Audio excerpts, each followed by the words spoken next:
I close my eyes, concentrating on breathing, just staying centered with your breathing. So when a thought comes to mind, you acknowledge it and you let it go, and you come back to the fact that you're breathing slowly. And that's pretty much all there is to it. Just slow breathing for however long you feel like you need, grounding yourself, calming down if you're panicking about anything. I was diagnosed with major depressive disorder, so MDD, along with general anxiety disorder. There's never really a want to give up completely. It's more just a fear of what's going to happen next, or how can I possibly impact my own future, the future of others in a positive way, when life is so unpredictable. We know that 44% of our freshmen at this university come with mental health diagnosis. And my team is looking at things, how to do this differently than before.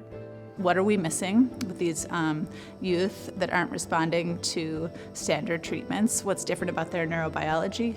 What Dr. Cullen and others in our Department of Psychiatry do is absolutely revolutionary. They are changing how we look at this by going after the source of the problem. We know now there's certain areas of the brain that are activated during negative emotion feelings, for example, and also in other parts of the brain that are involved in regulating our emotions.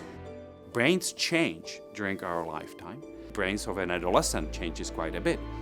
So it's an opportunity to intervene in a way that can rebuild some of the connections that we have in the brain. Over time, we expect that mindful breathing would have impacts on some of these neural networks that would be positive for a person's mental health. And then we're looking to combine it with neuromodulation, so brain stimulation, to see if we can augment the effects of that mindful breathing. With mindful breathing, they can learn to use their breath as a focus for the present, because often with depression, the tendency is to ruminate about past events or about the future. I see it everywhere. Everyone has something, and it doesn't matter how old you are. It doesn't matter if you're a student or if you're a parent or a billionaire. Everyone has experienced something like it at some point in their lives. It isn't something to be ashamed of, because it's normal. You are not your depression. You are not your anxiety. They're things that you deal with, but they're not you. They don't define you.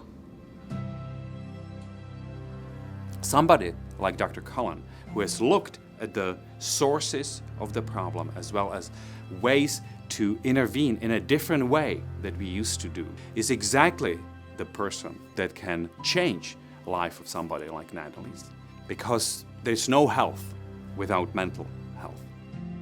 I have that experience of being there for somebody, staying with them, listening to them, making them feel heard, trying to inspire hope, and I get to see the recovery. I get to be there when they get better. So I do have hope.